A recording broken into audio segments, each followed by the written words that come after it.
अगर देश में अन्नदाता सड़कों पर उतरकर धरना प्रदर्शन करने लगे तो समझ जाओ किसानों की स्थिति ठीक नहीं है। किसान परेशान है।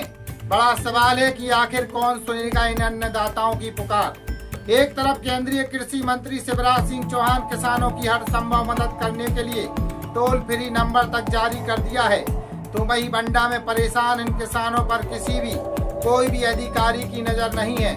हम तो यही कहेंगे कि किसानों की बड़ी चिंता करते हैं मामा शिवराज सिंह चौहान। उनके द्वारा जारी टोल फ्री नंबर पर आप सभी किसानों को अपनी समस्या से जरूर अवगत कराना चाहिए, शायद आपकी समस्या का हल हो सके।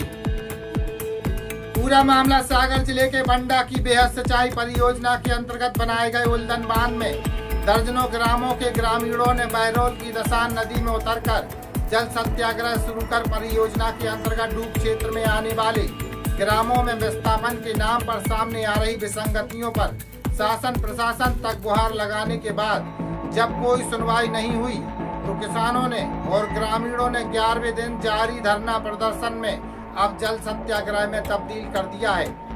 इस दौरान बंडा के पूर्व कांग्रेस विधायक तरवर सिंह लोधी भी किसानों के साथ जल सत्याग्रह में शामिल हुए, जहां किसानों का कहना है कि सर्वे के मुताबिक उचित मुआवजा नहीं दिया जा रहा है। सुनिए क्या कहा किसानों ने।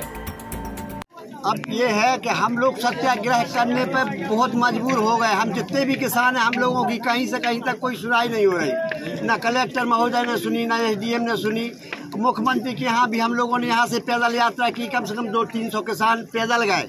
वहाँ पे मुख्यमंत्री जी को ज्ञापन दिया, वो तो मिले नहीं, पर उनके OSD मिले, उनको ज्ञापन दे के वापस आए। उनने बोला कि 15 दिन में तुम्हारा काम हो जाएगा। हमारे यहाँ पे पूरे मकान डूब में ले लिए गए थे। 3 सर्वे हुई, 3 सर्वे में पूरे गांव बहरौल के पूरे मकान डूब में ले लिए गए थे। फिर चौथी सर्वे लास्ट में हुई, तो उस सर्वे में हमें इन मकानों को बाहर कर दिया, अपात्र घोषित कर दिया। क्यों अपात्र घोषित किया, इसकी किसी भी प्रकार की कोई जानकारी हम लोगों को ना दी जा रही है। दूसरी चीज, आधा मकान डूब गया है, आधा मकान डूब में नहीं है। एक ही मकान है, एक भाई एक तरफ रहता है, एक भाई एक तरफ रहता है, और ये बीच में वो मकान छोड़ दिया गया। जो हमारे घर से 2 फुट दूरी पे जल है, भराव है। आधी मकान की पीछे की दीवार डूब रही है, मकान डूब में नहीं लिया गया। अब हमें बताइए, 1 इंच भूमि नहीं रही, हम लोगों की पूरी डूब में चली गई।